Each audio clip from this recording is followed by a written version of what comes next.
Whitman. O me, O life of the questions of these recurring, of the endless trains of the faithless, of cities filled with the foolish, what good amid these, O me, O life? Answer, that you are here, that life exists and identity, that the powerful play goes on and you may contribute a verse. That the powerful play goes on and you may contribute a verse.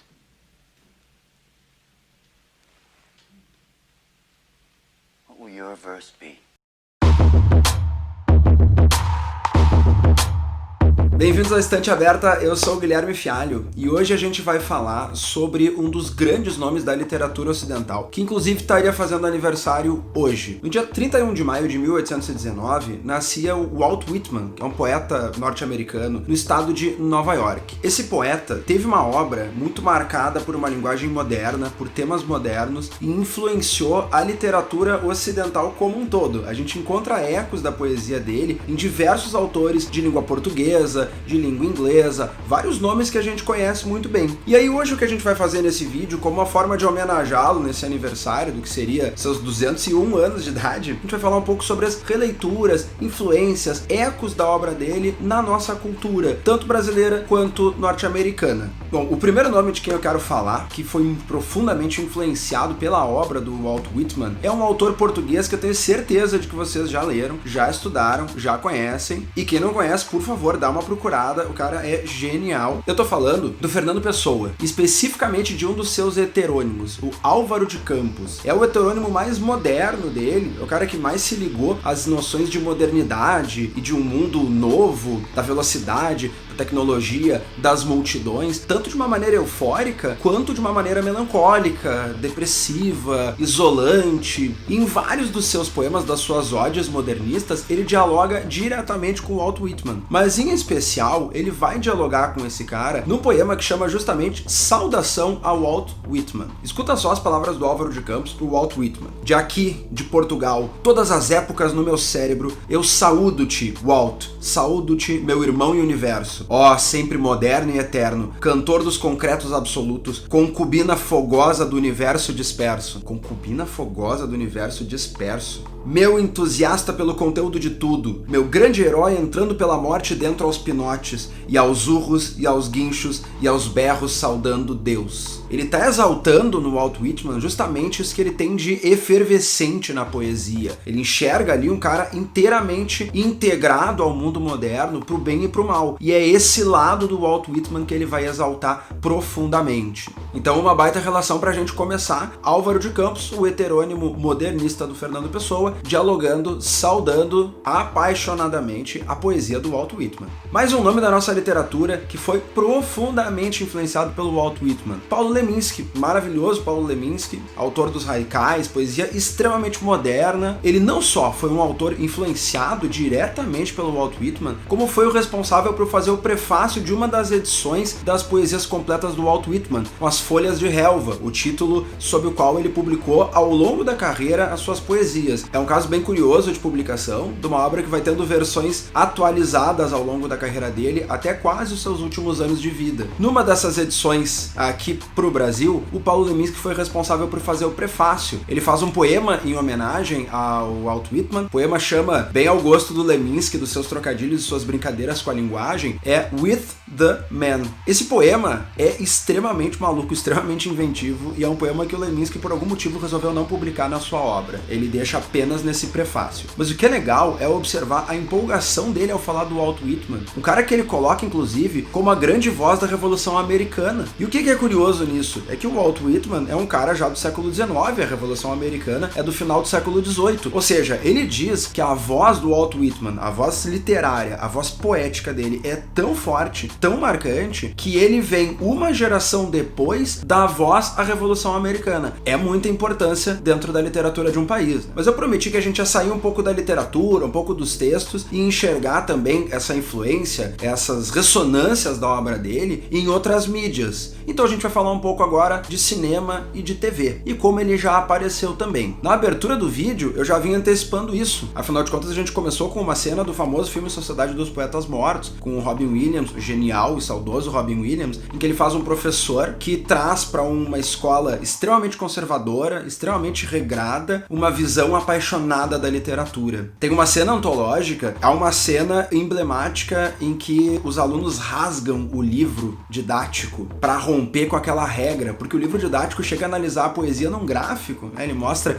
que o gráfico, para analisar se o poema é bom ou se o poema é ruim, tu vai botar num dos eixos o conteúdo, no outro eixo a forma, e ele manda aquilo ali pro inferno, né? Ele manda aquilo ali embora, bem ao gosto do que o Walt Whitman faria também, romper com essas regras todas e abraçar uma modernidade que é boa e ruim ao mesmo tempo. E aí na cena de abertura do vídeo vocês já viram ele declamando aquele poema belíssimo, em que ele faz um convite lindo, né? O convite que ele vai fazer é: cada um de nós pode contribuir com um verso para a vida. Qual é o verso que cada um de nós vai trazer? É essa faceta do Walt Whitman que vai aparecer muito no Sociedade dos Poetas Mortos. Inclusive, o personagem do Robin Williams vai associar bastante esse poema àquele famoso lema latino do Carpe Diem, aproveitar a vida, aproveitar o momento, contribui com o teu verso. Na televisão, talvez seja o mais inusitado do vídeo todo. A gente tem uma série que também é genial, essa daí eu acho que tá na Netflix, vocês podem assistir, quem ainda não assistiu, né? Eu tive uma sorte imensa que ninguém me deu spoiler da série antes de eu assistir, apesar de já fazer uns anos até que ela tinha acabado quando eu comecei a ver. Só que eu não vou ser tão legal assim, pra poder falar algumas coisas importantes aqui nesse vídeo, eu vou ter que trazer alguns spoilers. Então, ó, fica aqui do lado o alerta de spoiler. A série é Breaking Bad. A primeira relação bem óbvia são as próprias iniciais. O nosso protagonista na série é Walter White, e a gente tá falando de um poeta que chama Walt Whitman. Mas esse diálogo vai aparecer de verdade na temporada 3, quando um dos personagens que surge naquela temporada e que vai trabalhar com o Walter White na produção de metanfetamina. Nunca imaginei que aqui nesse canal eu ia estar falando de metanfetamina, né?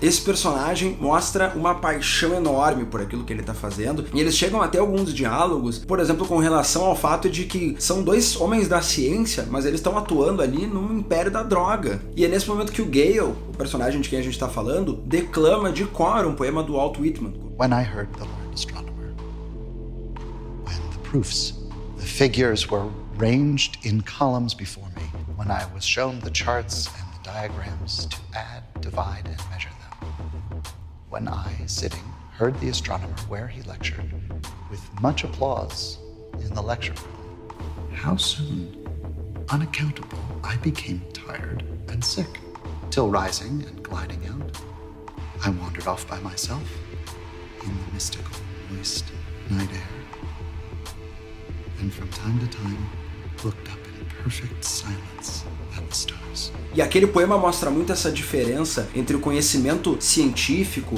teórico, não aplicado, e a vivência empírica, a vivência botando a mão na massa. Ou seja, dizendo que para ele a ciência não podia ser algo frio, não podia ser algo apenas teórico e isolado. Ele tinha que buscar uma aproximação maior. Vai pelo melhor caminho? Dá para dizer que não, né? Talvez produzir metanfetamina não seja o melhor caminho, mas essa paixão por uma visão científica ele tira desse poema. E aí, agora, spoiler total, é justamente o livro Folhas de Relva, do Walt Whitman, que vai ser responsável pela derrocada final da série, que é algo que os roteiristas não tinham nem planejado quando apareceu essa citação. Mas por quê? Gale vai dar de presente pro Walter White o livro, Folhas de Relva, e vai botar numa dedicatória para o meu outro WW. O Hank, quem lembra da série, o Hank é o cunhado do Walter White, que tá procurando o Heisenberg, vai acabar sem querer vendo aquele livro, lê a dedicatória e traça os pontos e descobre, afinal de contas, quem era o Heisenberg o tempo todo.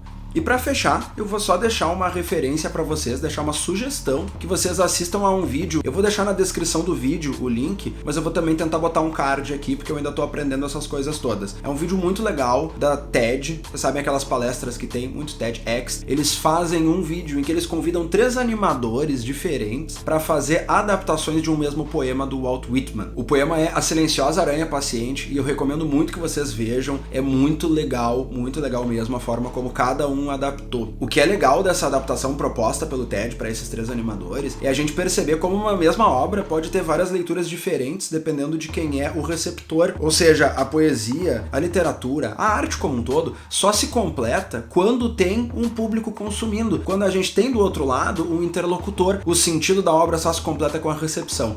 Esse vídeo vai ser o primeiro de uma série que eu quero começar aqui dentro do canal, que é o calendário literário. Se vocês quiserem dar uma olhada, no perfil do Instagram eu já tô fazendo, às vezes com postagem só com texto e imagem e citações, às vezes com uns vídeos no IGTV. Vai ser um espaço para pegar aqueles autores que vão estar aniversariando, ou obras importantes que tenham sido publicadas naquele dia, ou eventos históricos que tenham influenciado obras literárias, obras artísticas, e conversar um pouquinho, para sair um pouco dessa caixa só de Enem, vestibular e uma aplicação mais direta, e poder pensar em termos de cultura mais geral. Então tá certo, gente, se cuidem, tamo junto, até uma próxima.